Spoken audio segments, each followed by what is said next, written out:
76210 is a weird product. I find the conversations around the set to be even more interesting than the set itself in some ways. For the purposes of this video, I want to talk about some of the things that went right, because I adapted, nay lifted, some of them for my model. The way the limbs are connected to the body are frankly pretty genius. The legs have to attach onto a box at an angle and hold a whole lot of weight. The joints in the arms works well. They don't have that much range and they're optimized for like one pose, but they feel good to engage with. An old build of this model is going to have to use some of the same solutions. They're just what the set comes with allows for. But they are pretty good ideas, and I don't know if I would have arrived anywhere different if I had built mine in a vacuum. This whole thing was an ordeal. I started almost immediately after the set came out. I bought 30 Hulkbuster and printed out a blown up product shot for size reference. Unsurprisingly, it took me longer than usual to find my stride. Then instructions took forever and a half because I was running up against what stud.io would let me do. And here we are. By virtue of being made out of the biggest Lego mech ever, mine can probably lay claim to the title of biggest Lego mech alt build ever. For those of you who don't know what that means, everything you need to make my model is in the set 76210. I didn't use any of the spare pieces or anything from the plaque. Seeing mine next to the blown up printout and the official set gives you a better idea as to why some of the decisions on the official set were the way they were. The weight of 1,000 compromises added up to a derpy baby. I stuck closer to the movie model.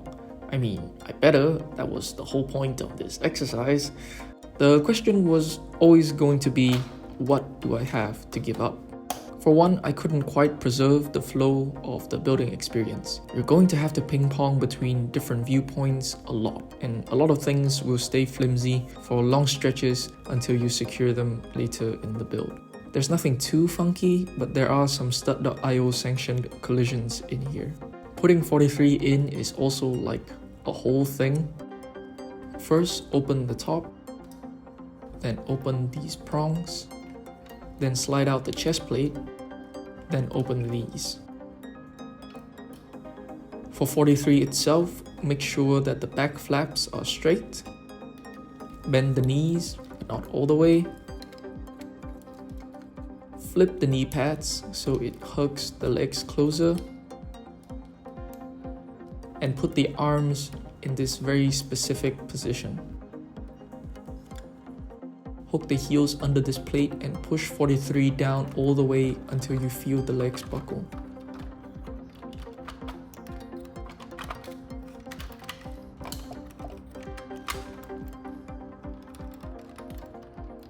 Then you can close everything back up.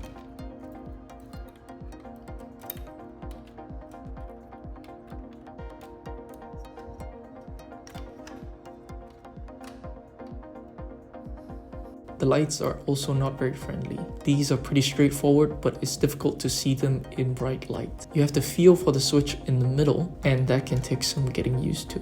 All of the switches are attached with 2 clips, and I'd recommend a bit of trial and error to find the ones that are tight enough to hold the on position. They both kind of wobble, and that can be a bit scary, but I think it's mostly fine. There are some poorly secured assemblies and pieces on the official model, and I have some of those as well. You can do this with the set, and you can do this with mine. Posability is mostly the same with one notable exception, which is that my canopy can turn a little bit, and 43 can stay in there while that happens. Apart from that, it's mostly the same. This can move a bit. Mine's on 2 hinges, so it can sort of slide up and down. This can go up to here. Mine can go, well, get this out of the way. Mine can go about there as well comfortably. Fudge it, you can get one more click. This elbow starts to get uncomfortable around here, but it can do one more click. Mine can do 90, and the hands are pretty much the same. Well, might not, thinner, because I need those pieces elsewhere. This is about as dynamic as he gets, and I'm putting 1,000 air quotes around the word dynamic.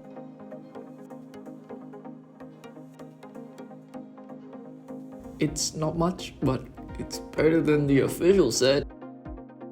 So yeah, link for the instructions are in the descriptions and on screen in a little bit. If you're getting it, thank you. I hope I've set up the right expectations for you to have a good time. My 43 is slightly too tall, but I think they look good together. You can get both in a bundle for a couple of bucks off if you'd like.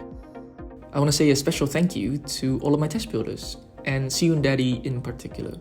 He saw me complaining about how stud.io didn't have the canopy piece and just whipped one up for me. That's about it. Stay safe, internet.